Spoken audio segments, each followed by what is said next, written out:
স্কুলে ভাত খেয়ে যাবে। ভাত বসিয়ে দিয়ে ওইদিকে দিয়ে দেখালাম। ওটাকে বলে কলার গাত্রা। তোমরা কে কে কলার গাত্রা খেয়েছো আমাদের কমেন্ট করে জানিও। দেখালাম যে প্যাকেটে করে ওটা ওর বাবা মেয়েকে স্কুলে দিয়ে ও বাড়িতে একটু গেছিল, বাড়িতে গেছে তো মা মানে আমার শাশুড়ি মা দিয়ে দিয়েছে রান্না করার জন্য। এটাই তোমাদেরকে একটু দেখিয়ে দিলাম। এখন আমি এদিকে ভাত বসিয়ে দিয়ে ছেলেকে পড়াতে বসিয়েছি, পড়াতে বসিয়ে দিয়ে এই যে বিছানাটা একটু গুছিয়ে নিচ্ছি। এলোমেলো হয়ে আছে বিছানাটা, বই পড়তে বসছে। আমি একটু বিছানাটা গুছিয়ে নিচ্ছি, ছেলের সঙ্গে একটু গল্প করছি।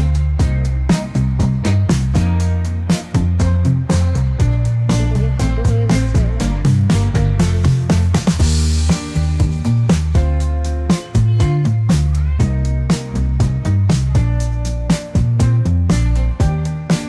তো বন্ধুরা আমি ভয়েস ছিলাম, তার মাঝখানে চলে এসেছিল ছেলের বাবা। তো ভয়েসটা একটু বন্ধ রেখে আমি আবার কাজে চলে গেছিলাম।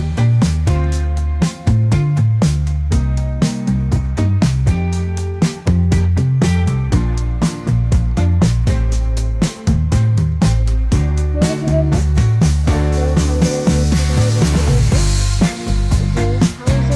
সবসময় শুধু পড়ে যায়, সবার কথা পড়ে যায়। ছেলে কি খাবে, মেয়ে কি খাবে, বর কি খাবে, কার কোনটা পছন্দ, না পছন্দ, কোনটা হলে তাকে ভালো লাগবে, কোনটা কার ভালো লাগবে, কার খারাপ লাগবে, সেসব কিছুই আমরা এই হাউস ওয়াইফে সবারটাই সবসময় দেখে থাকি। কিন্তু আমাদের আমরা যে হাউস ওয়াইফ আমাদের কথা কেউ ভাবে না। সবাই সবার নিজেকে নিয়েই ব্যস্ত। আমাদের কথা কিছু লাগবে কোনটা ভালো মন্দ সেসব কিছু আমাদের কেউ তখন থাকে না।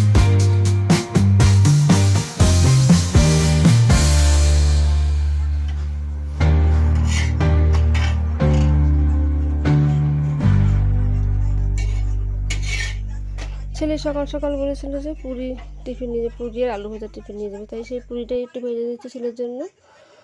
আর এটা হচ্ছে যে আমিও ছেলেকে টিফিন পাঠিয়ে দিয়ে আমিও আমার জন্য একটু খেয়ে নিচ্ছিলাম সকালের খাবার। আর পুরি আর ওই যে কলার গাত্রা ভেজেছিলাম। কালকে রাত্রে ওর বাবা আমার জন্য কলা এনেছিল 1 কিলো মতো, 8টা এনেছিল। রাত্রে রান্না খাওয়া হয়েছে আর বাকিটা ছিল, তাই দেখাচ্ছি। কালকে যখন আমিও বাজারে গেছিলাম তখন আমিও 1.5 কিলো আম নিয়েছিলাম, তাই খাওয়া হয়ে গেছে। মেয়ে আবার আমটা খুব পছন্দ করে।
কোনো অসুবিধা নেই।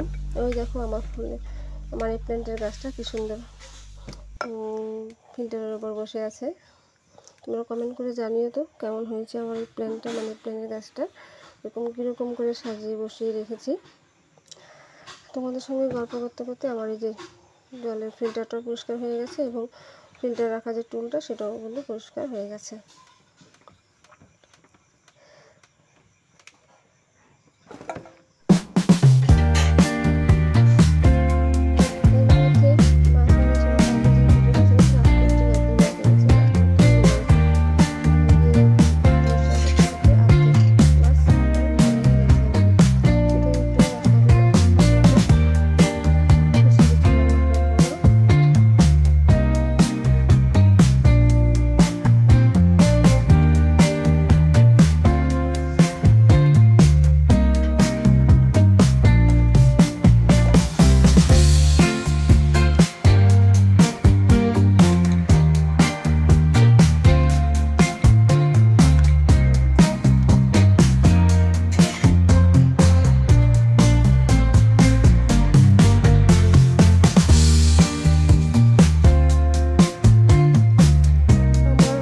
তরকারিটা প্রায় হয়ে এসছে। মাছটা ছেড়ে দিয়ে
মাছটা ভাজা খাওয়ার থেকে যদি এইভাবে একটু খাই মশলা দিয়ে, তাহলে মাছটার টেস্টটা একটু আলাদা রকম লাগবে।